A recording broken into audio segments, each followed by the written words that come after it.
आज जो हमारा टॉपिक है वो है scope of microbiology in pharmaceutical science. And pharmaceutical sciences में माइक्रोबायोलॉजी का क्या रोल है, स्कोप क्या है इसका। Production of antibiotic. अब एंटीबायोटिक है क्या? Antibiotic, anti means oppose and biotic mean bacteria. Biotic mean bacteria, तो बायोटिक बैक्टीरिया हो गया और एंटी मीन अगेंस्ट। अगेंस्ट तो बैक्टीरिया के अगेंस्ट काम करना, बैक्टीरिया को किल आउट करना, डेट इज एंटीबायोटिक। पेनिसिलिन जो कि फर्स्ट एंटीबायोटिक डिस्कवर किया गया है by the scientist name is Alexander Fleming. Alexander Fleming ने पेनिसिलिन डिस्कवर किया था with the help of micro organism. तो प्रोड्यूस बाय पेनिसिलियम फंगस से पेनिसिलिन एंटीबायोटिक डिस्कवर हुआ है। तो ये एक स्कोप हो गया in pharmaceutical sciences, micro organism. तो स्ट्रेप्टोमाइसिन ये एंटीबायोटिक है, ये स्ट्रेप्टोमाइसिस बैक्टीरिया से डेवलप किया गया है, डिस्कवर किया गया है। एरिथ्रोमाइसिन है, टेट्रासाइक्लिन है और भी बहुत ज़्यादा एंटीबायोटिक है जो कि माइक्रो ऑर्गेनिज्म से डेवलप हुए हैं। Scientist grow these micro organism large tank.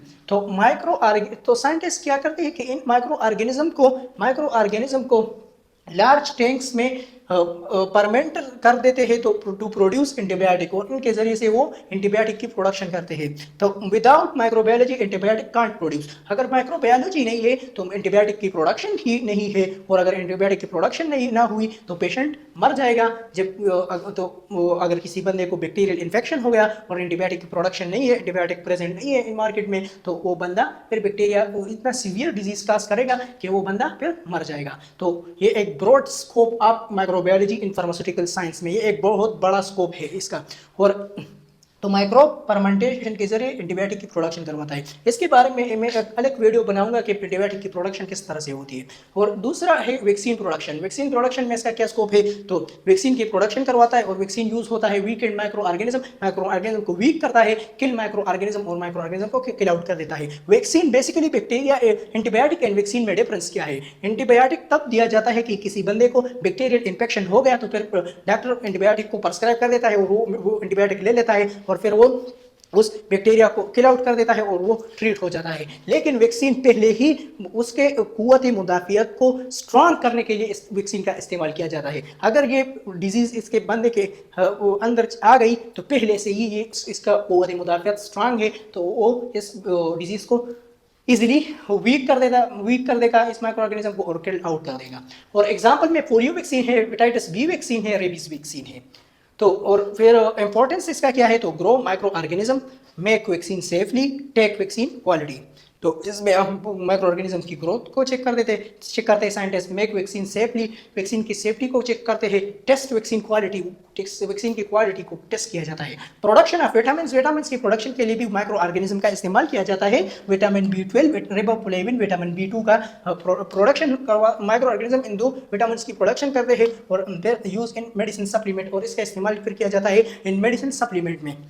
और 4 नंबर पर है प्रोडक्शन ऑफ एंजाइम की प्रोडक्शन भी करवाते हैं ये माइक्रो ऑर्गेनिज्म, जिसमें एमाइलेज है, प्रोटीएज है, लाइफेज है, और ये भी यूज होते हैं मेडिसिन मैन्युफैक्चरिंग में, डाइजेशन, मेडिसिन की डाइजेशन में हेल्प करवाते हैं, और लेबोरेटरी टेस्ट में इसका इस्तेमाल किया जाता है। और फिर बात आती है प्रोडक्शन ऑफ हार्मोन की। तो प्रोडक्शन ऑफ हार्मोन में micro organism produce hormone with the help of biotechnology के जरिए से माइक्रो ऑर्गेनिज्म हार्मोन की प्रोडक्शन करवाता है। और ये हार्मोन जो एग्जाम्पल के तौर पर यहाँ पर इंसुलिन लिखा हुआ है, ये इंसुलिन फिर पेशेंट को दिया जाता है। जिस बंदे को डायबिटीज मेलाइटस है तो इस पेशेंट को ये इंसुलिन इंजेक्शन लगाया जाता है।